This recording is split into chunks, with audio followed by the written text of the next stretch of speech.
సమస్య ఏంటో చెప్పండి. మా చుట్టాలతనికి మా వాళ్ళకి ఒకరికి డబ్బులు కావాలంటే వాళ్ళ సిస్టర్ దగ్గర 1,00,000 రూపాయలు ఇప్పించింది. కొట్టడం, ఇక పైసలు తీసుకురాలేదని అలా 2012 నుంచి ఎప్పటిదాకా హెరాస్మెంట్ చేశాడు? ఇప్పుడు దాకా కూడా మేడం. ఆ రెండు విషయాలు పట్టుకున్నా.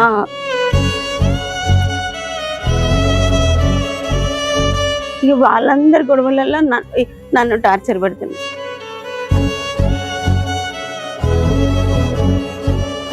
రోజు కొట్టడం, వేరే మిల్లు దగ్గర వేరే ఆమెతో ఎఫ్ఐఆర్ పెట్టుకున్నాడు. వేరే ఆమెని రిలేషన్ లో ఉండి అక్కడికి వెళ్ళిపోతున్నాడు.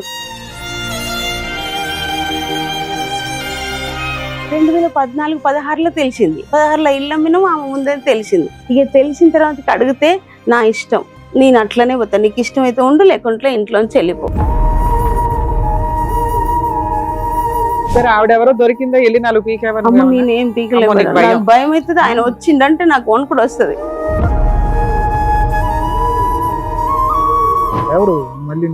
మిల్లులో పని చేస్తుంది. ఈయన ఒక పని ఆయన, ఆవిడ ఒక పని ఆవిడ, వీళ్ళిద్దరూ జట్ అయ్యారు. ఆవిడకి పెళ్ళై భర్త లేడంట, చనిపోయిండు. యాక్చువల్లీ తను వేరే వాళ్ళని మెచ్చుకున్నాడు. ఎప్పటి నుంచి? నియర్లీ మాకు ఊహ తెలియనప్పటి నుంచి బూతులు తిడతాడంట. చాలా మాతో కూడా తిడతాడు.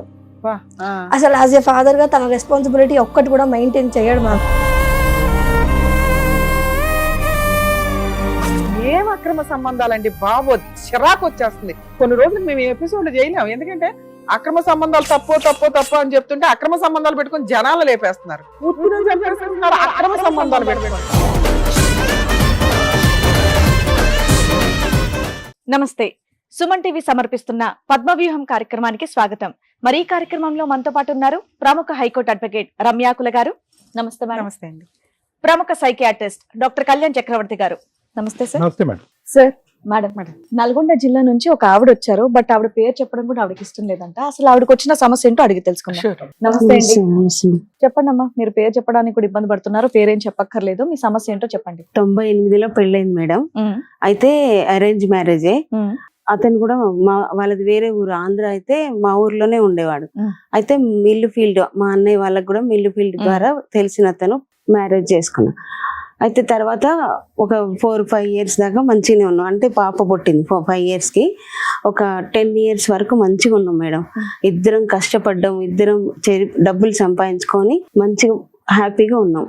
అయితే తర్వాత మా చుట్టాలతనికి మా వాళ్ళకి ఒకరికి డబ్బులు కావాలంటే వాళ్ళ సిస్టర్ దగ్గర 1,00,000 రూపాయలు ఇప్పించింది.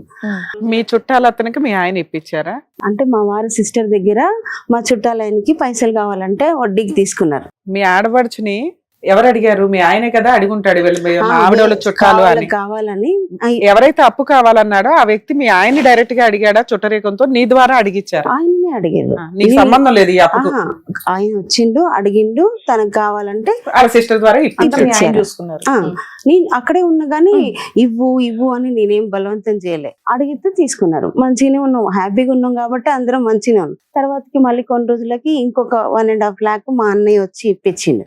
మా అన్నయ్య వచ్చి ఏం చేసిండంటే, బావా వాళ్ళకి అర్జెంట్ అవసరం ఉందంట, ఇస్తాడు. చుట్టాలు కాకుండా మళ్ళీ మీ సొంత బ్రదర్ అతనికి మమ్మల్ని అడిగిండు కదా, తీసుకుపోయిండు. మళ్ళీ కావాలని మా అన్నయ్యని అడిగిండు. మా అన్నయ్యని అడిగితే ఆయనకి ఏం ఇవ్వలేక మళ్ళీ మా వారి దగ్గరకు వచ్చే ఇప్పించిన తర్వాతకి ఇక ఆయన తీసుకొని తీరలేదు, ఇట్లా తీసుకొని పోయిండు. తర్వాతకి నేను ఇంట్లో వర్క్ చేస్తాను మేడం, బ్లౌజులకి డిజైన్లు అవి వేసి. ఇక నేను ఇదంతా ఎన్ని సంవత్సరాల క్రితం స్టోరీ? 98లో పెళ్ళయింది. 10కి డబ్బులు తీసుకురు వాళ్ళు. ఆ 10 సంవత్సరాలు ఫస్ట్ టైం డబ్బులు తీసుకోవడం, సెకండ్ టైం డబ్బులు తీసుకోవడం.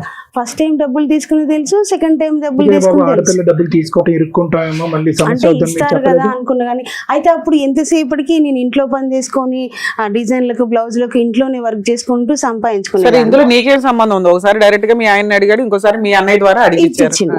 అయితే కష్టపడి ఆ 10 సంవత్సరాలలో మాకు అప్పుడు పెళ్ళప్పుడు కూడా ఏం పెట్టలేదు. అది కట్నం కింద మా అమ్మ వాళ్ళకి సూర్యాపేటలో ఇల్లు ఉంటే ఇచ్చారు. ఇచ్చేసి కొన్ని డబ్బులు ఇచ్చి ఒక 2 తులాలు పుస్తలు తడబెట్టి పెళ్లి చేసేది. అయితే అది తర్వాతకి నేను కష్టపడి 20 తులాలు బంగారం కొనుక్కున్నా. ఇద్దరం కష్టపడ్డాం, ఇద్దరం చేసుకున్నాం, మంచిగా సంతోషంగా ఉన్నాం. మీ ఆయన ఏం పని చేస్తాడు? నువ్వేం చేస్తావు? మిల్లులో సొంత రైస్ మిల్లా? మిల్ లేదు మేడం, జాబే. మిల్లులో జాబ్ చేస్తాడు, నేనేమో ఇంట్లో పని చేసుకుంటా, ఈ వర్క్ చేసుకుంటా. ఏం వర్క్? బ్లౌజ్లకు డిజైన్లు అవన్నీ వర్క్ చేసుకున్నాం. ఇక్కడ బేగం బజార్కి వచ్చి కుందన్స్ చెమ్కీలు అన్ని తీసుకుపోయి ఇంట్లో అమ్ముకునేదాన్ని, చేసుకునేదాన్ని. ఇక నాకు అప్పటికి పిల్లలు కూడా కాలేదు కాబట్టి ఒక 5 years వరకు మంచిగా సంపాదించుకున్నాం. తర్వాత పిల్లలు పుట్టినాక కూడా చిన్న పిల్లలైనా అమ్మ వాళ్ళ సపోర్ట్ తోటి చేసుకున్నాం. బంగారం కొనుక్కున్నా మంచిగా. అలా ఎప్పటిదాకా చేసావు పని? 2010 దాకా చేస్తూనే ఉన్నా, ఇప్పటికి కూడా చేస్తూనే ఉన్నా, ఇప్పటికి కూడా కంటిన్యూ చేస్తున్నా. అయితే ఇక ఆ తర్వాత ఏమైంది, ఇల్లు కొనుక్కుందాం అనుకున్నాం. మేము ఇల్లు కొనుక్కుందాం అనుకొని ఒక అపార్ట్మెంట్ లో ఫ్లాట్ చూసి తీసుకుందాం అనుకొని నా గోల్డ్ అంతా ఇచ్చేసిన. వాళ్ళ డబ్బులు ఇవ్వలేదు, అప్పుడు ఆ టైంకి ఇవ్వలేదు. అప్పు తీసుకున్న వాళ్ళు ఇవ్వలేదు, 2.5 లక్షలు ఇవ్వలేదు. ఇవ్వకపోయేసరికి ఈయన గొడవ పెట్టి గొడవ చేసేసరికి నేను పోయి మా వాళ్ళ దగ్గర పోయి అడుక్కొస్తామంటే ఇవ్వలేదు, వాళ్ళ టైం కాలేదు. అప్పుడు బాగా గొడవ అయింది. గొడవ అయితే వాళ్ళు నేను అమ్మ వాళ్ళ ఇంటికి వచ్చేసరికి గొడవ చేస్తుంటే ఈయన ఒప్పుకోట్లేడు, గలీజ్గా తిడుతున్నాడని మా నాన్న ఏం చేసిండంటే ఎట్లయినా ఇప్పిస్తాయ్యా, 1 లక్ష రూపాయలు అయితే తీసుకో ఫస్ట్ అని మా నాన్న ఇచ్చిండు. మీకేమి సంబంధం అమ్మా ఇదంతా? మీ ఆయన మిమ్మల్ని ఎందుకు అరెస్ట్ చేశారు? మీరు ఇంటికి వెళ్ళి డబ్బులు వసూలు చేసి మీ సొంత డబ్బులు ఇవ్వాల్సినంత అవసరం ఏముంది ఇందులో? ఆయన మా చుట్టాలు తీసుకుపోయారు కదా అని. మీ చుట్టాలంటే ఎంత దగ్గర? మా అమ్మ వాళ్ళ తరపు మా అమ్మ తమ్ముడు తీసుకుపోయారు కదా, పైసలు కావాలని ఆమె అడుగుతుందని అన్నాడు అని గొడవ పెట్టుకునేసరికి మా నాన్న ఆ ఫంక్షన్ ఇల్లు కొనుక్కునే టైంకి 1 లక్ష రూపాయలు ఇచ్చిండు, మిగతా డబ్బులు ఇవ్వలేదు. ఇక అప్పుడు అడుగుతుంటే ఆయన ఎందుకు కట్టట్లే డబ్బులు? ఆయన మొత్తం లాస్ అయిపోయిందంట, తెలియదు మాకు అప్పుడు. సొంత మేనమామ గురించి నీకు తెలియదా? అంటే మీ బిజినెస్ నాన్నకైతే తెలుస్తుందిగా, మీ అన్నకి తెలుస్తుంది. వాళ్ళకి ఎవరికి తెలియదు మేడం. తెలియకుండా ఉండేసరికి మీ పైసలు ఇచ్చింది ఫస్ట్ టైం. ఇల్లు ఎప్పుడు కొన్నారు మీరు? 2012 2010లో అప్పు ఇచ్చారు, 12లో ఇల్లు కొన్నారు. అయితే ఈ లోపు ఏమైందంటే మాకు ఒక సిస్టర్ ఉంది, మా సొంత సిస్టర్ కి వాళ్ళ అమ్మాయి ఉంది. వాళ్ళు కొంచెం మా బావ కొద్దిగా అమాయకుడు అని ఏం చేసిరంటే ఆయనకి మా వారికి తెలిసిన వాళ్ళ సంబంధం ఉందని పెళ్లి చేసిరు. వాళ్ళు మిల్లు ఫీల్డ్ లో ధాన్యం ఖరీదులకు అట్లా పోయినప్పుడు చూసి కావాలంటే కట్నం లేకుండా చేసుకుంటామని చేసుకున్నారు. మా అక్క ఏం చేసిందంటే సరే మంచి సంబంధం అయితే చూసి చేస్తుండ కదా అని ఒప్పుకుంది. తర్వాతకి ఇష్టం ఉందో అప్పటికి నేను ఇంట్లోనే ఉంటున్నా కాబట్టి పెద్దగా తిరగటం వాళ్ళ గురించి ఎక్కువ ఏం తెలియదు. చేసుకున్న తర్వాతకి వెంటనే వాళ్ళకి నచ్చలేదని వాళ్ళకి వీళ్ళకి గొడవలయ్యి డైవర్స్ తీసుకున్నారు. ఇక పైసలు మా మేనమామ తీసుకున్నాం. పెళ్లి చేస్తే కూడా ఇది డైవర్స్ అయిపోయిందని మా అక్క వాళ్ళ అమ్మాయి. ఇక 2 నా వల్లనే అని మస్తు టార్చర్ పెట్టిండు, కొట్టడం, ఇక పైసలు తీసుకురాలేదని. వాళ్ళకి పెళ్లి చేస్తే వాళ్ళు కూడా అలా 2012 నుంచి ఎప్పటిదాకా హెరాస్మెంట్ చేశాడు? ఇప్పటిదాకా కూడా మేడం. ఆ 2 విషయాలు పట్టుకున్నా. ఎట్లా 10 ఏళ్ళు బాగున్నోళ్ళు అసలు మీకు సంబంధమే లేదు, ఆయనే మాట్లాడుకొని ఆయనే ఇచ్చి చేసుకొని మిమ్మల్ని ఎందుకు హింసిస్తాడు నాకు అర్థం కావట్లేదు. మా తరపు చుట్టాలు కదా, వాళ్ళకంటే మీరు ముగ్గురు ఎక్కువ కదమ్మా, 2 కూతురు భార్య ఎక్కువ కదా మీ ఆయనకి. లేదు మేడం, అట్లా మస్తు టార్చర్ పెట్టి. సిస్టర్ తో సంబంధం ఎలా ఉందమ్మా? అతనికి వాళ్ళ సిస్టర్ కి ఇప్పుడు డబ్బులు తీసుకున్నది వాళ్ళ సిస్టర్ దగ్గర కదా, వాళ్ళ సంబంధం బాగానే ఉందా? ఏది డబ్బులు అప్పు పూర్తిగా తీర్చకపోయినా కూడా 1 లక్ష రూపాయల వరకు తీర్చాడు కదా. అయితే అసలు ఆ పైసలు తీర్చలేదు, ఇవ్వలేదు. అయితే అప్పుడు 1 లక్ష రూపాయలు మా నాన్న ఇచ్చింది. నేనేమనుకుంటున్నా అంటే వాళ్ళ చెల్లి ఒత్తిడి ఇతని మీద ఉందేమో, బావ చెల్లి ఒత్తిడి చేస్తూనే ఉంది. ఇంకో విషయం ఏంటంటే ఈ డబ్బులు ఇప్పుడు మా మేనమామకి ఇచ్చింది 2.5 లక్షలు. మా అక్క వాళ్ళ అమ్మాయికి పెళ్లి చేసినప్పుడు వాళ్ళు నేనే పెడతా ఖర్చు అని అబ్బాయి వాళ్ళు అన్నారంట. ఆయన ఇయ్యక తెల్లే ఈయన పెట్టింది, ఇటు 2 లక్షలు పెట్టింది. మీ చుట్టరికాల వల్ల మీ ఆయనకి చాలా మీకున్న ఫైనాన్షియల్ బ్యాక్గ్రౌండ్ తో చూస్తే అయితే అట్లా అయింది. అయితే వాళ్ళు ఏమన్నారంటే డైవర్స్ తీసుకున్నప్పుడు ఆ 2 లక్షలు ఇస్తా అన్నారు, ఇవ్వలేదు. అది ఇంకా కోర్టు కాలేదు అని అట్లనే పెండింగ్ పెడుతున్నారు. ఇప్పటికన్నా అయిపోయిందా? కాలేదంట, ఇంకా నడుస్తుందా కేసు? అయితే ఇందులో ఏమైందంటే మా ఇట్లా అట్లా అని మొత్తం గొడవలు అయినాయి ఫుల్ గా. మా అక్క వాళ్ళు ఆయన పెట్టుకున్నాడు గొడవ. ఇక వాళ్ళందరి గొడవలలో నన్ను టార్చర్ పెడుతున్నాడు. అట్లా ఇద్దరు కలిసే ఉన్నారా తల్లి? ఇప్పుడు కలిసే ఉన్నాం మేడం. కానీ అయితే 2012లో ఆ ఇంట్లోకి పోయిన కాడి నుంచి కూడా ఆ ఫంక్షన్ టైం నుంచి కూడా గొడవలే. 1 సంవత్సరంలో ఏం చేసిండంటే ఇక ఆయన మిల్లు కడిపోయి లోన్ కొంచెం తీసుకున్నాం మేడం. పైసలు తీసుకొని లోన్ తీసుకున్నాం కాబట్టి బంగారం అయ్యాన్ని నమ్ముకున్నాక లోన్ తీసుకొని కట్టుకున్నాం కదా. నేను ఇంట్లో చేసుకుంటూ పిల్లల్ని చూసుకుంటుంటే ఆయన జీతం లోన్ తీర్చుకోవచ్చు అనుకున్నాం. ఇక అట్లా అయ్యేసరికి వీళ్ళు పైసలు పెళ్లి ఎప్పుడు గొడవలైనాయి అని వాళ్ళందరి మీద కోపం నా మీద చూపించేది, వచ్చి రోజు కొట్టేది.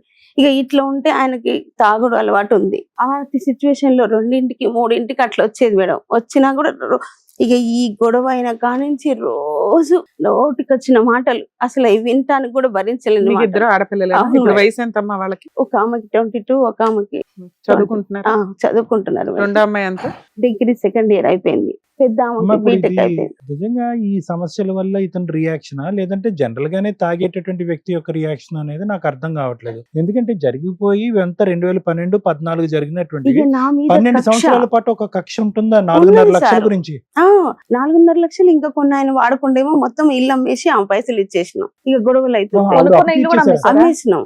ఎందుకంటే వీళ్ళు ఏమ్మా 4 లక్షలకి అంత ఇల్లు అమ్మేసుకున్నారా? ఎంత వచ్చింది? 18 లక్షలకు అమ్మినాం. అమ్మితే బ్యాంక్ 7 లక్షలు పోయింది. ఆ. ఇక మిగతాది మొత్తం ఆమెకే ఇచ్చిండు. అంటే అంతకు ముందు తీసుకుండేమో మరి నాకు చెప్పలేదు. ఆమెకి ఇవ్వాల్సింది ఎంత ఉందో. ఆమె అంటే ఎవరు? ఆడపడుచు. మా ఆడపడుచుకి, చెల్లికి వాళ్ళ సిస్టర్ కి మొత్తం ఇచ్చేసినాం. ఇచ్చేసినాక నీ వల్లనే ఇల్లు ఎప్పుడు అమ్మేశారు? 2016లో అమ్మినాం.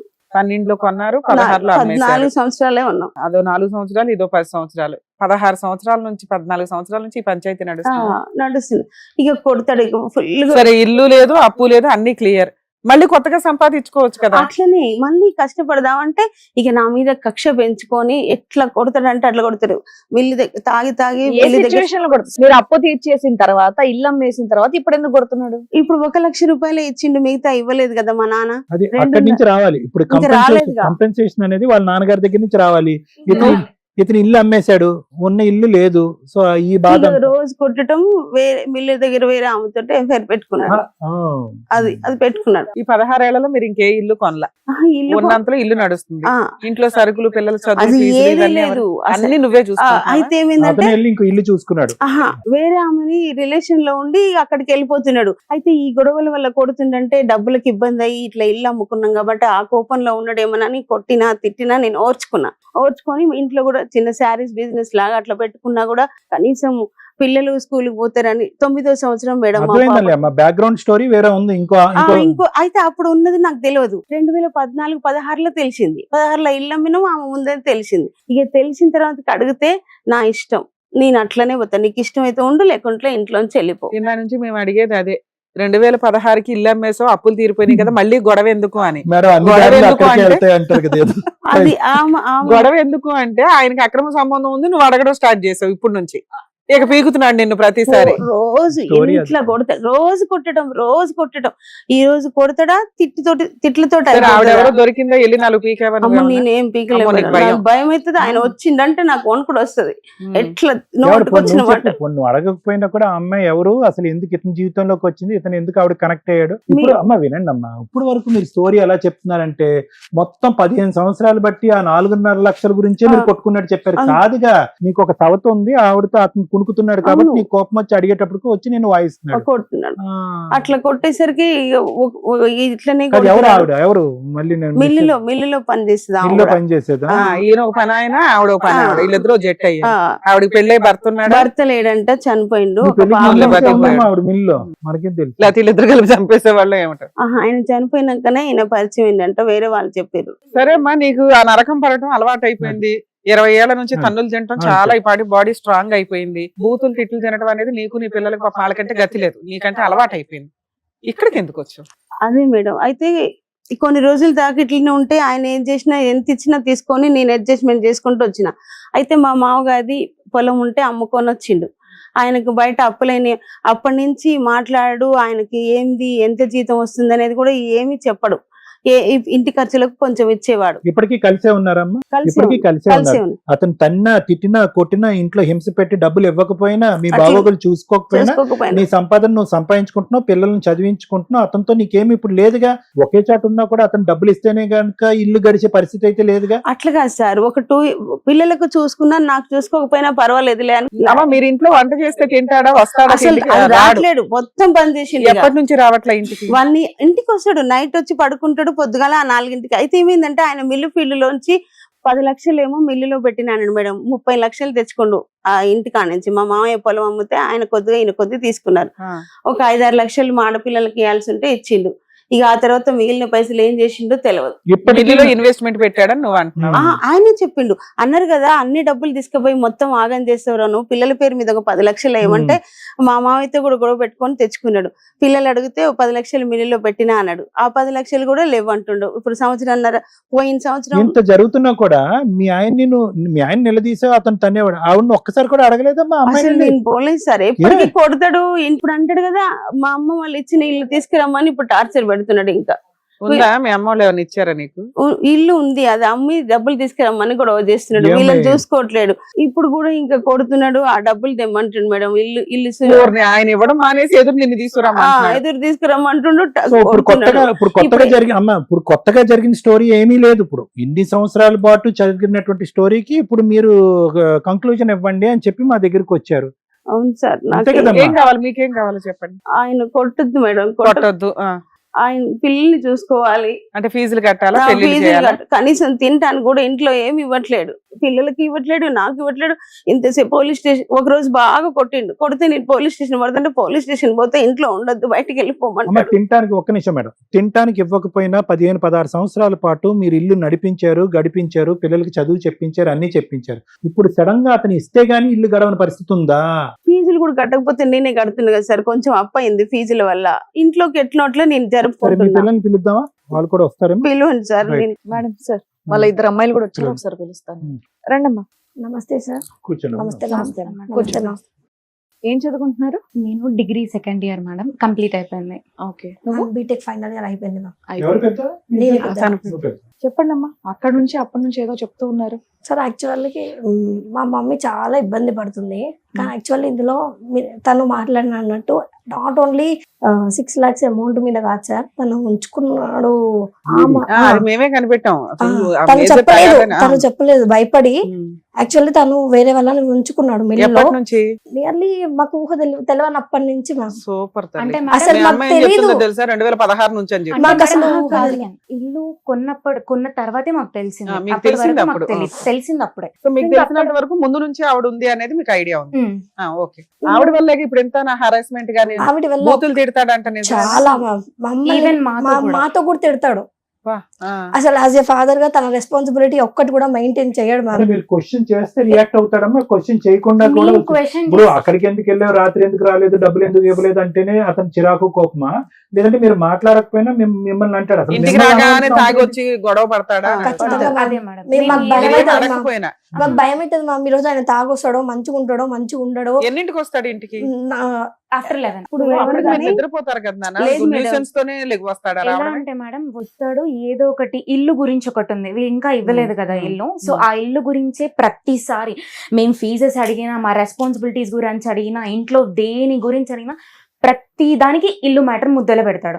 ఈవెన్ మేము మాట్లాడాలి, ఇప్పుడు వాళ్ళ హస్బెండ్ అండ్ వైఫ్ అంటే వాళ్ళకి ఇచ్చింది పక్కన. యాజ్ ఎ ఫాదర్ గా మాకు ఇవ్వాల్సిన రెస్పాన్సిబిలిటీ మాకు ఇవ్వాలి కదా. మేము వాటి గురించి అడిగినా ఇక్కడ ఈ రియాక్షన్ వచ్చినా అక్కడ పడితే తన్నులు. అది మ్యాటర్. మిమ్మల్ని ఎప్పుడైనా కొట్టాడా? నాకు ఒక్కసారి పడ్డాయి. అంతే. సో మిమ్మల్ని రెగ్యులర్ గా అయితే మీ అమ్మకి మాట్లాడతాడు తన్నులు కానీ పడుతుంటాయి. అమ్మకైతే తన్నులు. తన్నులు. సో ఇక్కడ ఒకటమ్మా, ఒక క్వశ్చన్, నిజంగా ఇల్లు ఏదో కిందో మీదో పడి తీసుకొచ్చి ఇచ్చినా కూడా అది ఆవిరైపోద్దిగా, లేదంటే ఆవిడ చేతిలో పెడతాడుగా. అంతే కదమ్మా? అంతే అంతే సార్. కదా. సో ఇల్లు గురించి అయితే కాదు ఇది. ఇల్లు వస్తే కనుక మీ మీద కొట్లాట్లు గొడవలు అయిపోతాయని చెప్పడానికి అయితే లేదు. లేదు సార్. Right, right. ఉన్నంతలో ఆయన అసలు ఏ రోజు రెస్పాన్సిబిలిటీస్ లేదు, తీసుకోవాలా? ఆ రోజు కూడా రెస్పాన్సిబిలిటీ తీసుకోలేదు. ఆడపిల్లలు అసలు మీకు ఏమైనా కష్టం ఉందా? బయట లేదు ఏం మేడం, లేదు అసలు అన్నాడా? మేడం అసలు ఒక ఒక ఫీజు కాల్ రాదు మాకు మా ఫాదర్ నుంచి. అసలు ఎలా ఉన్నావని ఒక కాల్ ఇప్పుడు రాదు మ్యామ్. మేడం, ఇప్పుడు ఈమె 2 సంవత్సరాల మీద చదువుతుంది. ఈమె హాస్టల్ ఎక్కడ ఉందో తెలియదు, ఈమె కాలేజ్ ఎక్కడ ఉందో తెలియదు, ఏం పట్టించుకోడు. యాజ్ ఈ కాలేజ్ లో బీటెక్ జాయిన్ చేసే రెస్పాన్సిబిలిటీస్ కూడా లేవు మ్యామ్. లేదమ్మా అమ్మ, అన్ని వదిలేసి అమ్మ వెళ్ళాం. మీరు దయచేసి ఒకటి అర్థం చేసుకోండి. ఆ స్థాయిలో మీరు ఆశ పట్టడం కూడా ఆ మనిషికి ఆశ పడే విధంగా నేను గాని, రమ్య మేడం గాని, శ్రీవాణి గారు గాని నేర్పించేటటువంటిది కాదు. అది మనసులోంచి రావాలి. ఒక్క నిమిషం నన్ను మాట్లాడినివ్వండి.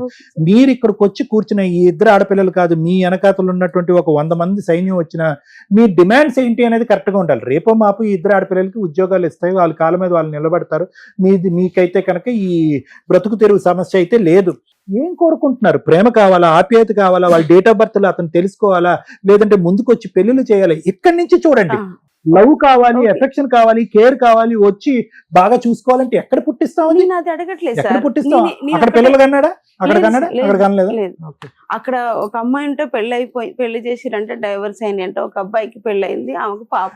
ఇక్కడి నుంచి మాట్లాడండి మీరు. అందులో రెస్పాన్సిబిలిటీస్ ఇది అవుతున్నాయి సరే, కాబట్టి మీకు ఏం కావాలనేది మా ఇది. మా ఇద్దరి ఒపీనియన్ ఒకటే సార్. ఒకటే. ఏంటిదంటే ఆయన మారాలి, మళ్ళీ కలిసి ఉండాలి, కలిసి ఉంటాం అదనట్లేదు. వాళ్ళిద్దరి మధ్యలో మాకు లవ్ ఇవ్వమని కూడా మేము అడగట్లేదు. ఇక్కడ ఆయన దగ్గర నుంచి రాదన్న విషయం మాకు తెలుసు. మేము ఎంత తాపత్రయపడ్డా ఎవరు చెప్పినా అది రాదు. మాకు ఒక క్లారిటీ ఉంది. ఇప్పుడు ఆయన పెట్టినా పెట్టకపోయినా ఆయన దగ్గరే ఉండాలి అన్న ఈ ఒక్క దాంతోని ఇన్ని రోజులు ఉంది. ఏవైనా మా స్టడీస్ కానీ మా ఖర్చులు ఏవైనా అన్ని మా అమ్మని ఇల్లదీస్తుంది. బట్ ఇప్పుడు సిచ్యువేషన్ ఏమొచ్చిందంటే తనకి పెట్టగలిగే, ఆల్రెడీ ఊర్లో అన్ని అప్పులు అయిపోయినాయి, అన్నీ అయిపోయినాయి. సో ఇప్పుడు తను పెట్టగలిగే కెపబిలిటీలో లేదు. ఇప్పుడు మేమేం అడుగుతున్నామంటే అట్లీస్ట్ మా చదువులు అయిపోయే వరకన్నా మా రెస్పాన్సిబిలిటీగా మా అట్లీస్ట్ బిల్ అన్న ఇప్పుడు మేము హాస్టల్ రెంట్ అది మీ ఇంటి దగ్గర పెద్ద మనుషుల ద్వారా ఇక్కడ దాకా వస్తే అమ్మా ఇప్పుడు మేము మీ హస్బెండ్ కి ఫోన్ చేసి 4 వీక్ ఆమె అనుకో మాటలో ఆయన వెంటనే ఏం చేసుకుంటారు చేసుకోవాలంటే మీరు ఇంటికెళ్ళి కేసులు వేసుకునే అంత దమ్ము మీకుందా?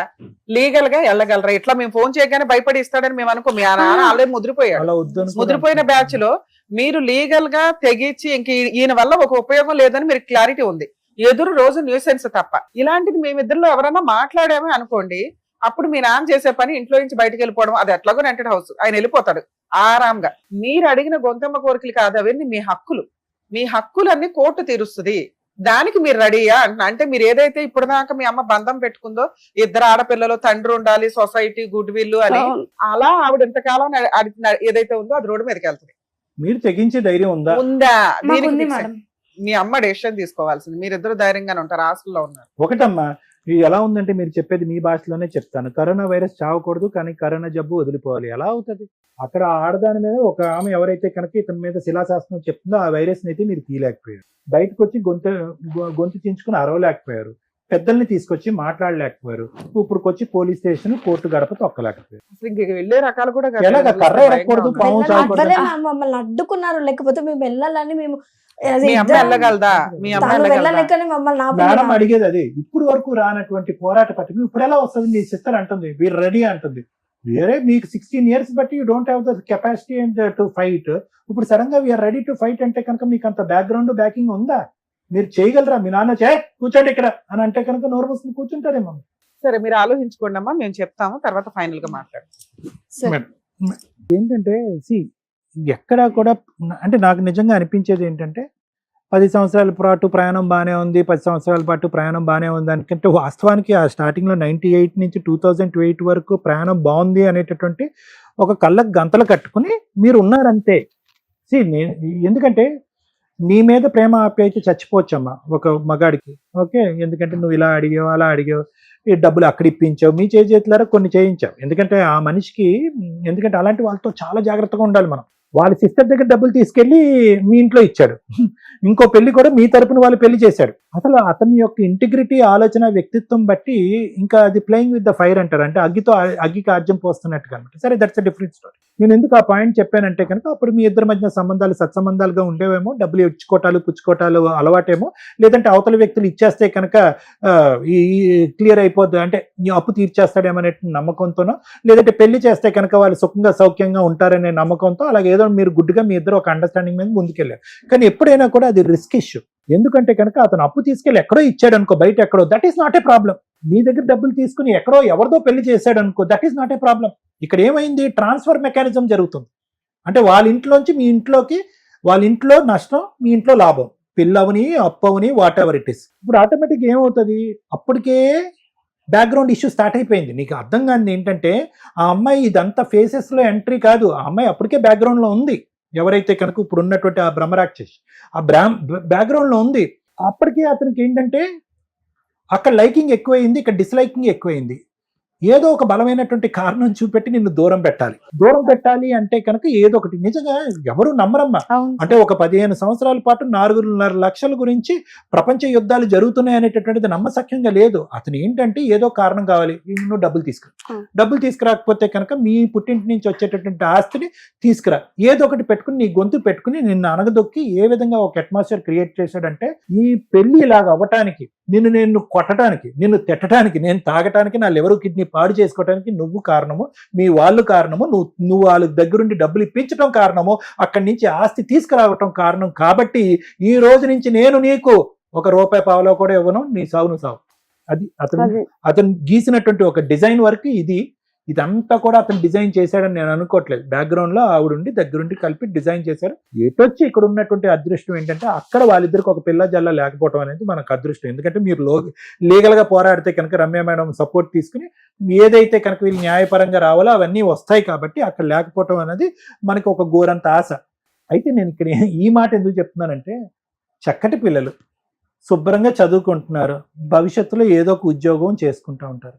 అలాంటి వ్యక్తి ఈ రోజు వచ్చి ఈ పిల్లల మీద కూడా విరుచుకుపడి నానా తిట్లు వీళ్ళని కూడా తిట్టి వీళ్ళు పరువు తీసి రేపొద్దున వీళ్ళ యొక్క పెళ్ళిళ్ళు అవ్వకుండా లేదంటే వీళ్ళ భవిష్యత్తు నిలబడకుండా చేస్తున్నటువంటి ఒక వ్యక్తికి అసలు ఈ మ్యారేజ్ లోకి ఎప్పటికైనా మనస్ఫూర్తిగా ఒక ఆలోచనతో ఎంటర్ అయ్యాడా, లేదంటే ఇదంతా యాదృచ్ఛికంగా ఒక పెళ్లి జరిగిపోయింది, పెద్దలు అక్షింతలు వేసేసారు, తర్వాత 2 ఆడపిల్లలను కనేసామని చెప్పి. ఎందుకంటే మీ మీద 1,00,000 కోపాలు ఉండొచ్చు, తిట్టచ్చు, కొట్టచ్చు, హింస పెట్టచ్చు.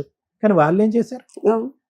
వాళ్ళ మీద ప్రేమ ఉండాలి కదా. అమ్మా ఓకే మీ అమ్మ ఎలాగన్నా ఉంది, ఇగరా ఈ ₹1000 ఉంచుకోండి, ఇంటి సామాన్, అమ్మా ఇదిగో ఫీజు కొనుక్కోండి, ఫీజు కట్టుకోండి, పుస్తకాలు కొనుక్కోండి. ఆడపిల్లల మీద రాదు. ఎంత సౌతలు ఉన్నా కూడా ఆ బ్యాక్గ్రౌండ్ లో ఉన్న లేడీస్ లాంటి వాళ్ళు 10 మంది ఉన్నటువంటి మగాళ్ళు కూడా ఫైనల్ గా ఈ ఇంటికి వచ్చి పిల్లల్ని కాపాడుకుంటారు. సో కాబట్టి నాకు అనిపించేది ఏంటంటేనమ్మా, రియలిస్టిక్ గా మనం ఆలోచించుకుంటే సొల్యూషన్ దొరుకుతుంది. ప్రాక్టికల్ గా తెలివైన పిల్లలు చదువుకున్నారు, సమాజంలో ఎన్నో చూస్తుంటారు, మీరు ఎన్నో హెడేక్స్ చూస్తుంటారు, ఎంతో మంది మీ ఫ్రెండ్స్ చెప్పేటటువంటి మాటలు వినుంటారు. మీకు అనిపించి ఉండొచ్చు, అరే వీళ్ళందరితో పోల్చుకుంటే మనం దురదృష్టవంతులం కదా, మనకంటూ ఒక ఇల్లు లేదు, ఒక మంచి వాతావరణం లేదు, ఒక కుటుంబం లేదు, ప్రేమగా దగ్గర తీసుకునేటటువంటి ఒక తండ్రి లేడు కదా అనే బాధ మీకు ఉండొచ్చమ్మా. కానీ నేను అనేది ఏంటంటే, ఎంతకాలం బాధపడతారు, ఎంతకాలం ఏడుస్తారు మీరు? చిన్నప్పటి నుంచి అలవాటు అయింది. ఒక్కొక్కరికి ఒక దరిద్రం, ఒక్కొక్కరికి ఒక దురదృష్టం. మీకు తండ్రి ఉన్నా కూడా లేనట్టే అనేటటువంటి భావంతో ఉంటేనే మీరు బ్రతికి బట్టకట్టగలరు. మళ్ళీ ప్రేమ కావాలి, మళ్ళీ తండ్రి యొక్క ఆప్యాయతలు కావాలి, మళ్ళీ లేనటువంటి చిగురించుకునే ఈ ప్రేమలు చిగురించుకోవాలి అంటే కనుక I don't think so that is going to happen అన్న. దానికి పైపెచ్చి ఏం జరుగుతుందంటే తెలుసానన్న, you will lose your careers. మీ కెరియర్స్ పాడైపోతాయి.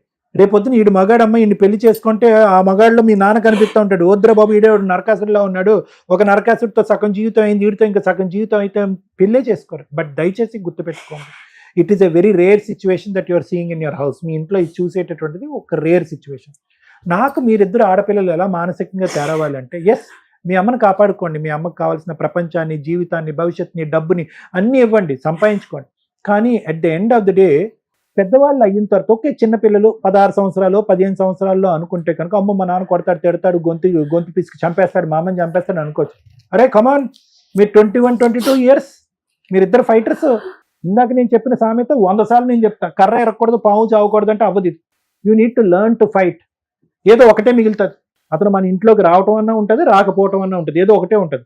అతను ఇంట్లోకి రావాలి, ప్రేమగా ఉండాలి, అన్నీ చూసుకోవాలి, అట్ ద సేమ్ టైం మనం కేసులు కూడా పెట్టాలి, అతనితో ఫైటింగ్ చేయాలంటే అవ్వదు.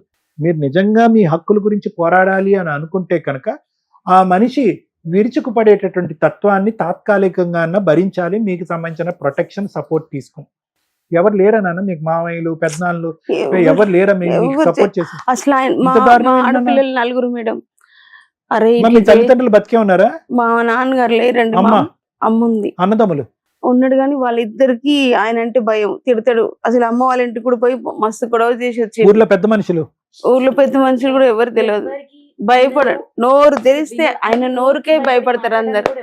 నేను చెప్పేది ఒకటేనమ్మా, సింపుల్ లాజిక్. ఒకటి, మీకు అతి పెద్ద ఆస్తి ఏదన్నా ఉంది అంటే కనుక నన్ను మధ్యరాత్రిలో లేపన్నా అడగండి, నేను మీకు చదువులు, మీకు భగవంతుడు ఇచ్చినటువంటి ఆ చదువుల వరంకి నేను 100 వందనాలు చేస్తాను. అది కొన్ని కోట్ల విలువైనటువంటి ఆస్తి మీ అకాడమిక్స్. దాన్ని ఎస్కలేట్ చేసుకోండి. మాస్టర్స్ చేయాలంటే మాస్టర్స్ చేసుకోండి, లేదంటే హైదరాబాద్ లాంటి ప్లేస్కి వచ్చి జాబ్ సెర్చ్లోకి వెళ్ళండి. ఫస్ట్ నాకు మోస్ట్ ఇంపార్టెంట్ ఏంటంటే మీ నాన్నతో మీరు పోరాడాలి అంటే కనుక మీరు ఫైనాన్షియల్గా ఇండిపెండెంట్ అవ్వాలి. అది. మీకు చదువు ఉన్నప్పుడు అది పెద్ద సమస్య కాదు.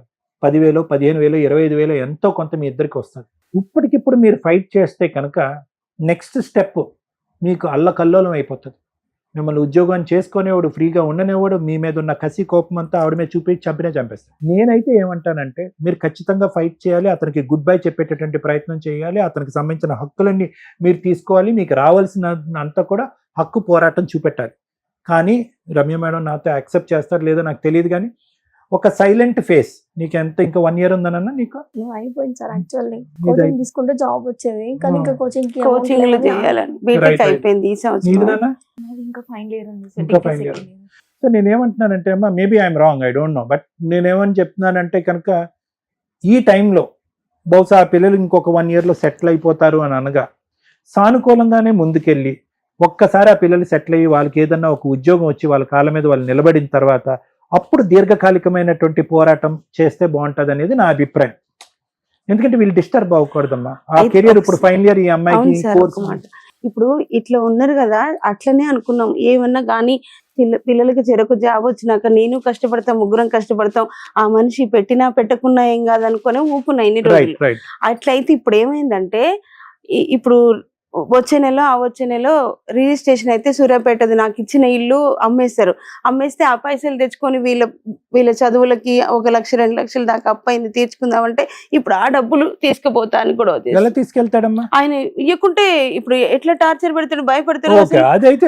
ఆ పైసల గురించి ఇప్పుడు ఇల్లు నిన్న పొద్దున పోతే కూడా ఆ ఇల్లు తీసుకురాలేదు, ఆమె సంగతి చెప్తా అని ఆమె టార్చర్ పెడతాడు. వచ్చే డబ్బులు ఉన్నాయి కానీ అవి కూడా అతను కాజేస్తాడు అనేటటువంటి ఒక ఫియర్ ఉందిగా. కనీసం ఒక్క రోజు కూడా పిల్లల్ని ప్రేమగా కూడా సార్ మేము ఆయన నుంచి ప్రేమ ఎక్స్పెక్ట్ చేయట్లే, మాకు బతకనిస్తే చాలు, మీ బ్రతుకులు మిమ్మల్ని బతకనిస్తే చాలు.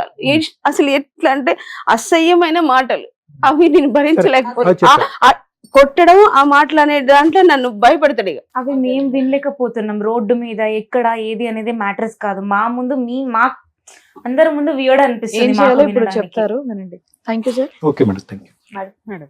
ఒకళ్ళ కష్టం సుమన్ గారు ఈ ప్రోగ్రామ్ కంటిన్యూ చేస్తున్నది ఇండైరెక్ట్ గా ఈ కేసు ద్వారా మీరు ఏం నేర్చుకుంటారు అని. ఇండైరెక్ట్ గా మీకు ఏదో రకంగా సహాయపడాలి అనే ఉద్దేశంతో అందరూ ఇక్కడ దాకా రాలేకపోవచ్చు. పాపం ఈవిడ 16 ఏళ్ల నుంచి ట్రై చేసుకుంటూ నెంబర్ క్లిక్ అవ్వడం వల్ల ఈ రోజు పాపం ఇక్కడికి రాగలిగింది. మరి ఆ రోజే మేము మాట్లాడేసి ఉంటే ప్రాబ్లం సాల్వ్ అయిపోయేదేమో. ఆ నెంబర్లు కూడా రిపీటెడ్ గా ఈ రోజు మేము ఇక్కడ షో చేస్తున్నామంటే సుమన్ టీవీలోనే ఆ కాంటాక్ట్ నెంబర్స్, ఆ ఫోన్ దద్దరిల్లిపోతుందండి. మేము ఆ ఫోన్స్ తీయలేకపోతున్నారు. మేము తీయమండి, మా ప్రొఫెషన్స్ మాకుంటే. ఆ నెంబర్ ఎవరైతే డీల్ చేస్తున్నారో సో మీరు వాట్సాప్ మెసేజ్లు పెట్టండి, కుదిరితే వాళ్ళు మీకు కాంటాక్ట్ లోకి వస్తారు. ఇలా ఇక్కడ మాట్లాడుతున్న ఇటు కేసులు ఇది ఎంటర్టైన్మెంట్ కి సంబంధించి కాదు. ఇటువంటి సమస్యలు ఉంటే మీరు ఎట్లా సాల్వ్ చేసుకోవాలని చెప్పండి. ఇందులో మనం నేర్చుకోవాల్సిన బేసిక్ పాయింట్స్ ఏంటి? కొన్ని చెయ్యకూడని పనులు జరిగిపోయినాయి, అవి అప్పుడే కంప్లీట్ చేస్తుంటే బాగుండేది. ఏంటవి? పెళ్లిలో ఒక ఆడపిల్లకి ఏదన్నా స్త్రీధనంగా ఇస్తాము అనే ఆస్తులు అంటే ఆ మ్యారేజ్ లోపే అయిపోవాలి. అవి మీరు అబ్బాయికి రిజిస్ట్రేషన్లు చెయ్యొద్దు. అది 98లో అన్నా, 2000లో అన్నా, 2010 అన్నా, 16 అన్నా, రేపొద్దుట 30 అయినా అమ్మాయికి స్త్రీధనంగా రిజిస్ట్రేషన్లు చేసుంటే తను ధైర్యంగా మాట్లాడడానికి ఒక హక్కుగా ఉంటుంది. ఈ రోజున 90% కేసులు అలాగే ఉన్నప్పటికీ మీరు కూడా ఇక్కడి నుంచి జాగ్రత్త పడండి. ఆడపిల్లకి ఏదైనా ఇస్తాము అంటే ఇచ్చేయండి తప్ప మీ వాళ్ళు ఇవ్వలేదు అనే నరకం 26 ఏళ్ల నుంచి 28 ఏళ్ల నుంచి అమ్మాయి పడుతుంది. ఒక పాయింట్. రెండో పాయింట్, అమ్మాయి తరపు వాళ్ళ చుట్టాలకి భార్య దగ్గరుండి దయచేసి అప్పులు ఇప్పించకండి. ఎందుకంటే కొన్ని సందర్భాల్లో అది ఆయన కష్టార్జితం అయి ఉంటుంది. 2, వాళ్ళ కుటుంబ సభ్యులకి మీ కుటుంబ సభ్యులకు గౌరవం ఇప్పించడం కోసం ఇప్పించిన వ్యవహారం. ఆ పనికి మాలలో అప్పు తీర్చకపోవడం వల్ల ఈవిడ ఈ రోజున పడుతున్న నరకం. మేబీ ఆయనకి కష్టాలు ఉంటే ఉండొచ్చు. నిజంగా ఇలా ఒక అమ్మాయి కుటుంబం రోడ్డు మీదకి వచ్చింది మేనమామకి హెల్ప్ చేయడం వల్ల. పైగా ఆవిడ మాట్లాడింది ఏమీ లేదు ఇందులో. అలా బామ్మరిది వచ్చాడు, ఎందుకు బూతులు తిడుతున్నాడు. మరి ఎరా నువ్వు తీసుకొచ్చేవాడు కట్టించావు, ఎవడన్నా నువ్వు మాట్లాడేది పక్కకంటే ఈ రోజున ఆవిడకి కష్టం వస్తుంటే వాళ్ళ బ్రదర్స్ నుంచోలేకపోతున్నారు, బూతులు తిట్టి పంపించేస్తున్నాడు. సో సొంత చుట్టాలు ఆడపిల్ల తరపు వైపు వెళ్ళి దయచేసి అప్పులు చేయకండి. ఒకవేళ అలాంటి కర్మే మీకు వస్తే ఆ అమ్మాయి కుటుంబం నాశనం అయిపోద్దని గుర్తు పెట్టుకొని ఆ అప్పులు తీర్చేసుకుంటూ ఉండండి. ఈ 2 విషయాలు కొంచెం జాగ్రత్త పడండి. అవి లాస్ట్ కి ఇచ్చేసారు మేడం ఆ పైసలు కూడా. ఇచ్చారులే. ఇచ్చారులే, కానీ నువ్వు అది దగ్గర యుద్ధం దగ్గర అంతా. 15 ఏళ్ళు నువ్వు చెప్పిన పంచాయతీ అదే కదా. మీ ఆయన నీకు బుస్సు బుస్సని కాటేస్తున్నాయి ఆ పాయింట్లేగా. ఎంత యుద్ధం. కానీ మేం కనిపెట్టిన పాయింట్ ఏంటి, డే 1 నుంచి మీ ఆయన ఈ పాయింట్ లో అడ్డు పెట్టుకొని ఎక్స్ట్రా మ్యారిటల్ అఫేర్ నడిపిస్తున్నాడు తల్లి, మీతో మాట్లాడనివ్వకుండా అంటున్నాం. అర్థం అవుతుందా? అలాగే ఈ ఎపిసోడ్ లో మీరు నేర్చుకోవాల్సిన ఇంకొక పాయింట్, ఎప్పుడైనా ఇంకా కుటుంబాలు కలిపే ఉంచాలని చూస్తామంటే అందులోని పిల్లలు ఉన్న కేసుల్లో భరించండి భరించండి భరించండి, మాక్సిమం భరించండి. ఆ భరింపు ప్రాణం దాకానో మానం దాకానో పరువు దాకానో వస్తే దయచేసి భరించకండి. ఎవరో ఒకళ్ళ హెల్ప్ మేము దొరకలే, ఎవరో ఒకళ్ళ హెల్ప్, అన్ని చోట్ల మేమే ఉండలేంగా. అడ్వకేట్స్ ఉన్నారు, కోర్టులు ఉన్నాయి, ఫ్రీ లీగల్ ఎయిడ్స్ ఉన్నాయి. ధైర్యం చాలా ఇంపార్టెంట్. ఒక ఆడమ్మాయికి ధైర్యం ఎట్లా వస్తుందని చెప్పా మీకు చాలా సార్లు చెప్పుంటా. సంపాదన, సెల్ఫ్ రెస్పెక్ట్, గౌరవంతో క్యారెక్టర్ తో ఒక ఆవిడ ఏదన్నా సంపాదించిందంటే ఆ డబ్బు మాట్లాడుతుంది. అది ఈ అమ్మాయి చేసిన పని. సూపర్, నిజంగా ఆవిడకి హ్యాట్స్ ఆఫ్ చెప్తాను నేను. డే 1 నుంచి పోసలో కుట్లో ఆయన తిండి పెట్టకపోయినా కుటుంబాన్ని నడిపించుకుంది. ఒక ఇల్లు కొనడానికి తన వంతు ప్రయత్నం తను చేసుకుంది. అయినా కుటుంబాన్ని నడిపించుకోవడానికి ఇల్లు అమ్మిచ్చేసింది, ఆ అప్పులు తీర్చేసింది. ఇప్పటికీ స్టిల్ 16 ఏళ్ల నుంచి నడిపించుకుంటుంది. ఒక ఆడపిల్లకి భర్త మీద వేసే మెయింటెనెన్స్లు ఇవన్నీ వేసే ముష్టి పనిష్మెంట్, వాడికి ఇవ్వబోయే పనిష్మెంట్. కానీ మన తిండి మనం బతకాలి. బతుకున్నంతకాలం నాన్న దగ్గర, పెళ్లి అవగానే భర్త దగ్గర, తర్వాత పిల్లల దగ్గర తన ఓపిక ఉంది, సంపాదించింది, అది ప్రూవ్ చేసింది. నిజంగా హ్యాట్స్ ఆఫ్. ప్రతి స్త్రీ తనకి తాను సంపాదించుకోవాలి. మేడం మా భర్త ఏం చేస్తాడు? ఇప్పుడు పనిష్మెంట్ల గురించి ఆలోచిద్దాం. ఇందాక నేను చెప్పాను మ్యాక్సిమం భరించండి తల్లి అని. ఈవిడ అది మ్యాక్సిమం భరించేసింది. భరించిన తర్వాత జరుగుతున్న ప్రాసెస్ ఏంటంటే పరువు. ఇక్కడ ఒక మగపిల్లాడు ఉండుంటే ఆవిడ ఈ రోజున అలా మాట్లాడేది కాదు ధైర్యంగా. ఎందుకంటే సంపాదన ఉంది, మగపిల్లోడు ఉన్నాడు, ఏం పర్ల తోలు తీసేయొచ్చని. 2 ఆడపిల్లలు ఉండేసరికి ఆవిడ ఇంకా భయపడిపోతుంది. అరే బాబు, ఈ రోజున ఆడపిల్లలు ఉన్న వాళ్ళే గొప్పవాళ్ళు. ఆ పిల్లలకి ఆ హృదయ స్పందన అర్థం అవుతుంది. మగపిల్లలు మంచోళ్లే కాదనట్ల, కానీ వాళ్ళు పెరిగే విధానం అనేది తల్లి మార్చలేదు కదా. తండ్రి ఈ రకంగా ఉన్నాడు, పిల్లలు బయట ఏం చేస్తారో తెలీదు. ఈ పిల్లలకి ఎవ్రీడే కష్టం తెలుస్తుంది. ఆడపిల్లలున్నా మగపిల్లలున్నా తల్లి తీసుకోవాల్సిన టైంలో కరెక్ట్ డెసిషన్ తీసుకోవాలి. అది ఈవిడ చేయలేకపోయింది. ఈ రోజున ఆవిడ ఎవరు చెప్తారు ఒక మంచి సలహా అని ఇక్కడికి వచ్చిందే తప్ప నా ప్రాబ్లం ఇట్లా సాల్వ్ చేసేయండి అని చెప్పట్లా. నాకు ఇలాంటి ఒక భయం ఉంది, ఏ రకంగా వెళ్తే బెటర్ అంటే మనిషికి మనిషి సహాయం చేసే రోజులే పోయినాయి. రిలేషన్స్ అంత డేంజర్ లో ఉన్నాయి. ఎవరికాళ్ళు ముందుకొచ్చి మన ఇంట్లో అమ్మాయి మన ఇది అని ఎవరు సహాయం చెయ్యట్లా. మాట్లాడడానికి ఒక చెవు దొరకట్లా ఈ రోజున. వీళ్ళ ముగ్గురే సైకలాజికల్ గా మాట్లాడుకుంటున్నారు. ఒక స్టేజ్ తర్వాత ఏమవుతుందో కూడా తెలియదు. దయచేసి మంచి ఫ్రెండ్స్ ని, అంటే కొలీగ్ పక్కన ఉండే వాళ్ళని మంచి ఫ్రెండ్స్ గా చేసుకుంటుంటే మాటల్లో సగం ప్రాబ్లం క్లియర్ అవుతూ ఉంటుంది.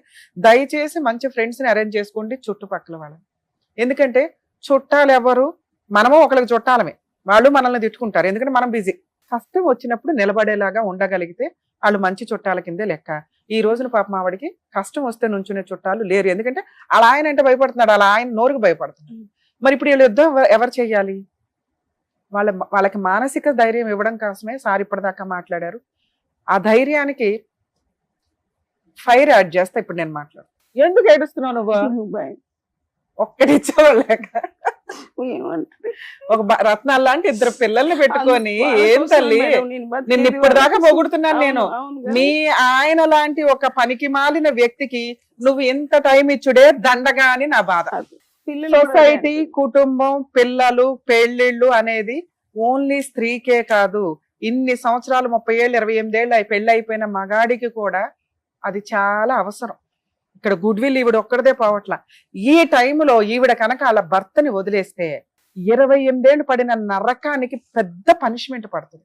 ఏముంది, అక్రమ సంబంధంతో ఎవరితో అవుతుంది. ఏం అక్రమ సంబంధాలండి బాబు, చిరాకు వచ్చేస్తుంది. కొన్ని రోజులకు మేము ఎపిసోడ్లు చేయలేము. ఎందుకంటే అక్రమ సంబంధాలు తప్పు అని చెప్తుంటే అక్రమ సంబంధాలు పెట్టుకుని జనాలు లేపేస్తున్నారు. ఒక్క కేసు అన్నా చూడండి, మా ఆయన హెరాస్ చేశాడు అందుకే లేపేశాను, లేకపోతే మా ఆవిడ ఇలా చేసింది అందుకే లేపాను లేదు. ఉత్తిన చంపేసుకుంటున్నారు అక్రమ సంబంధాలు పెట్టుకొని. ఈవిడేంట్రా అంటే నరకం పడుతుంది. ఇక్కడ ఎవరిని చంపమని కాదు, మోరల్ వాల్యూస్, కుటుంబ వ్యవస్థ. ఒక భర్త చేసిన పనికి పిల్లలకి ఇప్పటిదాకా అమ్మాయి ఒక మంచి కుటుంబాన్ని ఎందుకు ఇచ్చిందంటే ఆవిడ నరకం పడుతూ ఇచ్చింది. ఆ పిల్లలు ప్రతి రాత్రి నాన్న వస్తున్నాడంటే భయపడుతున్నారు. ఇలా తాగుతున్న ప్రతి ఇంట్లో పిల్లలు భయపడుతున్నారు. ఆ పాపం ఎవరేసుకోవాలి? దేవుడు రాసింది ఏంటి, మీరు చేస్తున్న పని ఏంటి? మీది ఒక కుటుంబం అని, ఒక రుణానుబంధాలు అనే కదా మిమ్మల్ని నలుగురిని ఒక గ్రూప్ చేసి పంపించారు ఇక్కడికి. నీ ఇష్టం వచ్చినట్టు నువ్వు అక్రమ సంబంధాలు పెట్టుకొని తిరిగి ఆ పిల్లల్ని ఈ రోజున రోడ్డు మీద వేసావు. ఈ రోజున మీ ఆవిడ నిన్ను వదిలేస్తే సొంత భార్య ఉండదు, కని పెంచిన 2 పిల్లలు ఉండరు, ఒక పనికి మాలిన ఆవిడతో అక్రమ సంబంధం పెట్టుకొని తిరగడం అంటే నీ మీద నువ్వు ఉమ్మేసుకున్నట్టు లెక్క.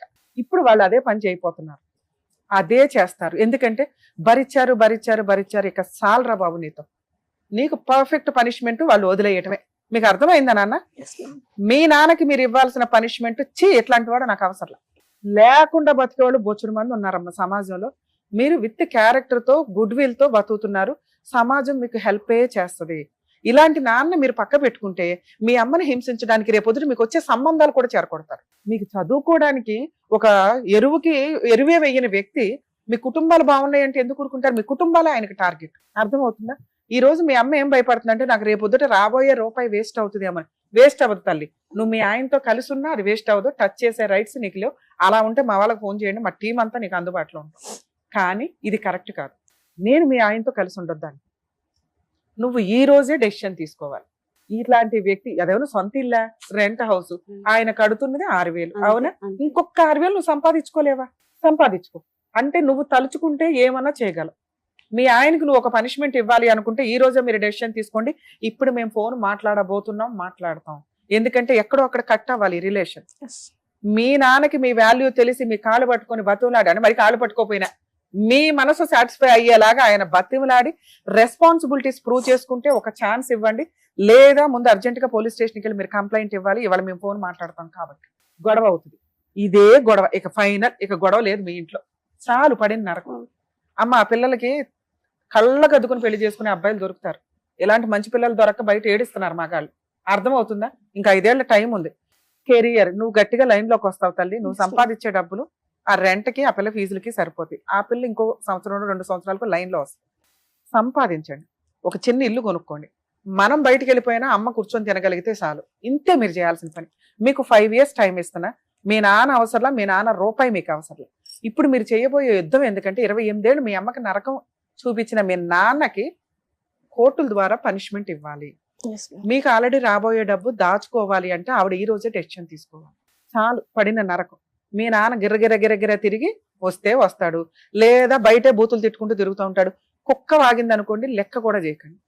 అలాంటి వ్యక్తికి మీరు ఇచ్చే పనిష్మెంటే ఇది. లీగాలిటీ ఏంటి మేడం అది కూడా చెప్పేస్తాం. మీ ఆయనకి మాట్లాడడానికంటే ముందు మీ ఆయన రేపు పొద్దుట వెళ్ళండి పోలీస్ స్టేషన్లో, ముందు అర్జెంటుగా కంప్లైంట్ ఫైల్ చేయండి. మీ అమ్మగారిని తీసుకొని వెళ్ళి 498 డొమెస్టిక్ వైలెన్స్ అన్ని కేసులు మీరు వెయ్యాలి తల్లి. ఎక్కడ మీకు అడ్వకేట్ అవసరం లేదు. పోలీస్ స్టేషన్కి వెళ్ళండి, కంప్లైంట్ ఇవ్వండి. ముందు అర్జెంటుగా కేసు రిజిస్టర్ అవ్వాలి. మీకు ప్రొటెక్షన్ కావాలి. ఇంటిలోకి అతను రాకూడదు, తిట్టకూడదు. తిట్టాడా వెంటనే వీడియోలు తీయండి, ఫోటోలు తీయండి. ఇమ్మీడియట్ పోలీస్ స్టేషన్కి వెళ్ళండి. మళ్ళీ నెక్స్ట్ రోజు ఇచ్చేస్తే తీసుకెళ్ళి అరెస్ట్ చేస్తారు ఈసారి. ఓకే, ఫస్ట్ మీకు ప్రొటెక్షన్ వచ్చింది, ఇంట్లో నస తగ్గింది, బూతులు తగ్గినాయి. నెక్స్ట్ స్టెప్ ఏంటి చెప్పినాను. అలా అరెస్ట్ చేస్తే అమౌంట్ లంచం ఇస్తే బయటకు వచ్చేస్తా. అరెస్టే లేదు మర్చిపోండి. కానీ ఇంటికి వచ్చి బూతులు తిట్టి న్యూసెన్సులు చేస్తే కేసుల్లో అరెస్టులు ఉన్నాయి. ఉరేసేరుగా మీ నాన్నకి మీరే వేయలేదు ఇప్పటిదాకా. మీరు పనిష్ చేయలేదు, కోర్టు పనిష్ చేసి జైలేదు. ఫ్యామిలీ మ్యాటర్స్ నాన్న ఇవి, అరెస్టులే లేవు. ఆయన ఆయన తిరుగుతూ ఆయన వదిలేయటమే మీరు ఇచ్చే పనిష్మెంట్ అన్న. ఆయన జైల్లో వేసుడు ఉరేసుడు గురించి మాట్లాడట్లా నేను. ఆయన మాట్లాడేవి మీకు అనవసరం. మీరు చెయ్యబోయేవే ఆయన గుర్తు పెట్టుకోవాలి. ఆయన సైకలాజికల్ గా ఏదో అంటున్నాడు కదా, నేను పోలీసుని కొంటా, జడ్జిని కొంటా, అడ్వకేట్. కొనుక్కోరా, నువ్వు కొనటమే కావాలి మాకు. అర్థం అవుతుందా? అలాంటి ఏమి ఉండవు నాన్న. ఇవన్నీ ఫేక్ చేసే మాట్లాడే మాటలు ఇవన్నీ. వాళ్ళకి నిజంగా తెలుసు ఎవరిని కొనటం కుదరదు. అసలు మీ కేసులో కొనాల్సిన అవసరం కూడా లేదు. అర్థం అవుతుంది? ఆయన పైన ఆయన చేసుకుంటూ లాయర్లకు ఫీజులు ఇచ్చుకొని తిరగలిగితే చాలా పెద్ద పనిష్మెంట్. మీకు ఫీజులు కట్టడు కానీ లాయర్లకు ఫీజులు ఇచ్చుకుంటాడా? అర్థమైందా? మీకు ఫీజు ఉన్నప్పుడు లాయర్లకు ఫీజులు కట్టనే, పోలీసులకు లంచాలు ఇచ్చుకొని. అర్థం అవుతుందా?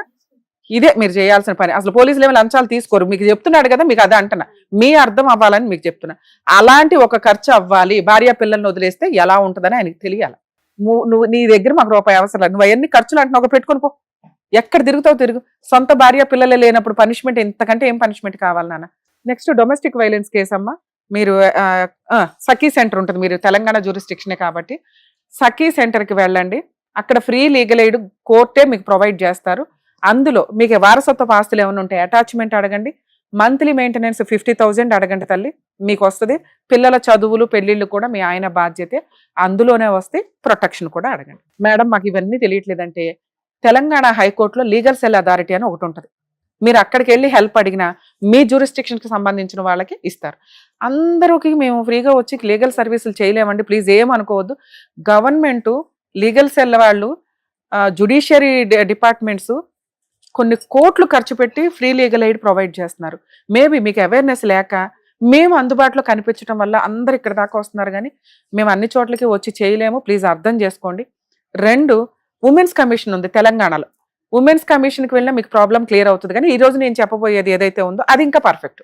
ఉమెన్ కమిషన్కి ఎందుకు కౌన్సిలింగ్లకి వీటికి వాటికి మళ్ళీ వాళ్ళు పోలీస్ స్టేషన్కి రిఫర్ చేస్తారు, వాళ్ళ పవర్స్ అంతవరకే. సో ఫస్ట్ పోలీస్ స్టేషన్కి వెళ్ళండి, ప్రొటెక్షన్ వస్తుంది. 2, సఖీ సెంటర్కి వెళ్ళండి, డీవీసీ కేసులో మీరు అన్నీ అడగండి. ఓకే, మీకు ఇవాళ ఈ బంధం కట్ చేయడానికి నేను మీ హస్బెండ్తో మాట్లాడబోతున్నాను, మీకు ఓకేనా? ఇక్కడ వినేసి వెళ్ళిపోవడం కాదు, మీరు ప్రాక్టికల్గా అది చేస్తాము అంటేనే డెసిషన్ తీసుకోండి. ఇప్పుడు నేను మాట్లాడేసినాక మీరు ఇంటికి వెళ్ళి ఇంకో సంవత్సరం 2 సంవత్సరాలు 5 సంవత్సరాల పిల్లల పెళ్లి దాకా ఆగుదాము అనుకుంటే ఇవాళ మీ కాపురం నాశనమైనట్టు లెక్క అవుతుంది. ఒక 1 వీక్ 10 డేస్ డెసిషన్ తీసుకుంటారా? నాన్న అసలు ఏమీ ఉండదు, మీరు తలుచుకున్నదే ఫైనల్. అర్థమవుతున్నా? పైగా మీ ముగ్గురు ఒక యూనిటీగా ఉన్నారంటే ఇంకా పవర్ఫుల్ గా ఉంటాయి కేసెస్. కొంచెం ఆలోచించుకోండి, ఎందుకంటే మీరు ఈరోజు స్ట్రాంగ్ డెసిషన్ తీసుకున్నారు, ఇది సరిపోతుందని నా ఉద్దేశం. ఇలా మీరు ప్రొసీడ్ అవ్వండి. ఏ హెల్ప్ కావాల్సి వచ్చినా మా వాళ్ళకి ఫోన్ చేస్తే అందుబాటులో ఉంటారు.